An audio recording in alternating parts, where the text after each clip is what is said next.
प्रिय बच्चों, मैं नकुल कुमार अपने चैनल नकुल सर क्लासेस में आपका स्वागत करता हूं और इस चैनल को सब्सक्राइब करना ना भूलें और जितने भी आने वाले वीडियो हों और सभी देखें। और अधिकतर हम वीडियो में फिजिक्स सबसे बेहतर करवाएंगे और तुम्हारा बेस्ट से बेस्ट फिजिक्स हम करवा चुकेंगे, जैसे कि हम पहले भी पढ़ा चुके हैं। और इसमें जो अब आज लेके आए हम समांतर प्लेट संधारित्र। तो पहले हमने संधारित्र की डेफिनेशन निकलवा दी है। अब समांतर प्लेट संधारित्र में देखें कि इसमें क्या होगा, दो प्लेट संधारित्र होंगी। ठीक है, दो प्लेट एक दूसरे के समांतर रखी गई हैं। कि पहले सपोज एक ये प्लेट मान ली, ये दो दूसरी प्लेट हो गई।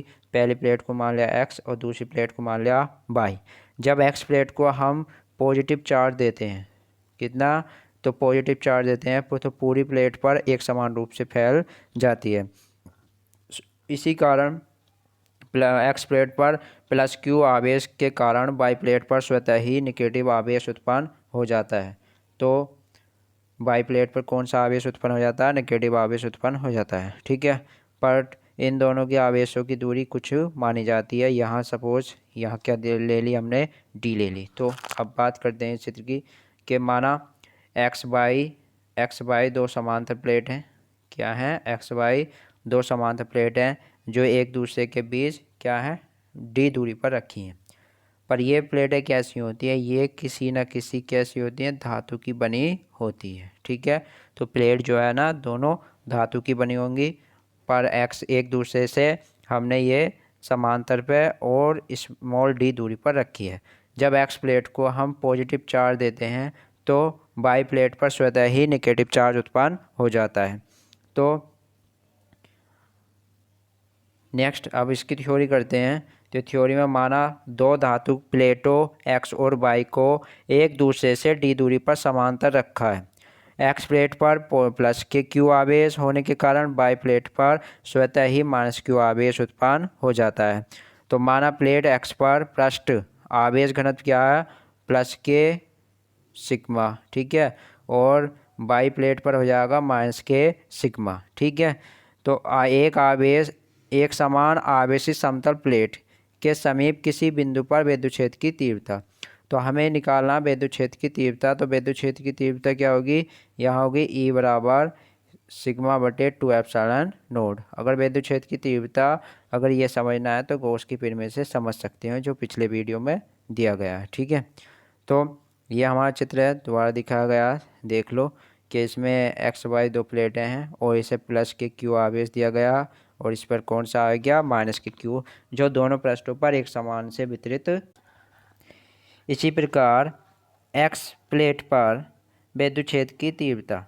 तो एक्स प्लेट पर कितनी होगी विद्युत क्षेत्र की तीव्रता, तो E1 बराबर सिग्मा बटे 2 एप्सिलॉन नोट, सिग्मा बटे 2 एप्सिलॉन नोट। इसी प्रकार वाई प्लेट पर लिख देंगे E2 बराबर सिग्मा बटे 2 एप्सिलॉन नोट, क्योंकि निर्वात की विद्युतशीलता एप्सिलॉन नोट और सिग्मा केवल नेगेटिव और पॉजिटिव का अंतर है, दोनों क्या एक समान है। ओके, तो इसी कारण क्या होगा, विद्युत क्षेत्र की तीव्रता जो परिणामी होगी वो E1 प्लस E2 होगी।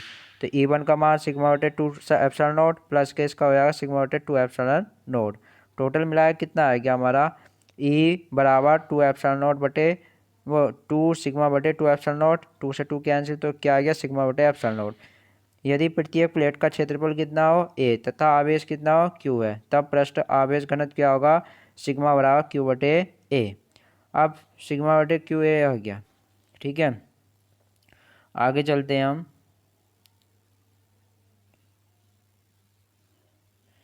आगे देखते हैं फिर इसके बाद E बराबर कितना हो गया, सिग्मा बटे एप्सिलॉन नोट। तो E बराबर हमने जहाँ इस जगह किसका मान रख दिया, हमने सिग्मा का मान रख दिया। सिग्मा बराबर कितना है, Q बटे A।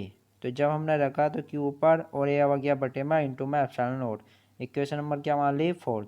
इसी प्रकार इस विद्युत क्षेत्र के कारण प्लेटों के मध्य विभवांतर E बराबर विद्युत क्षेत्र की तीव्रता तो हो गई V अपने D, तो विभवांतर हो जाएगा V बराबर E इंटू डी। ठीक है, जो आ गया।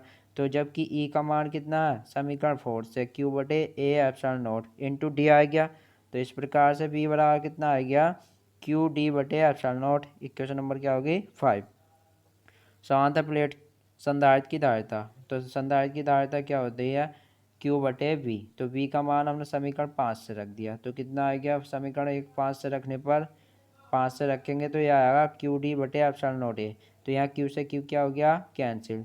तो क्या बचा, ये एप्सिलॉन नॉट ऊपर मल्टीप्लाई में जाएगा, तो एप्सिलॉन नॉट ए बटे डी। ये आगे संधारित्र की धारिता, मात्रा क्या होता है, फेरड। ठीक है, तो इसका मतलब क्या पता चलता है कि संधारित्र की धारिता जो होती है वो होती है उसके क्षेत्रफल के अनुक्रमानुपाती। ठीक है, और उनके बीच की दूरी के व्युत्क्रमानुपाती, और लास्ट उनके बीच जो परावर्तांक उसके अनुक्रमानुपाती। ठीक है, 3 कारकों पर ये डिपेंड करता है। अगर तुम्हारा ये समझ में आया तो इस चैनल को हमारे सब्सक्राइब करना ना भूले और इस वीडियो को भी लाइक करें। ओके, तो जय हिंद।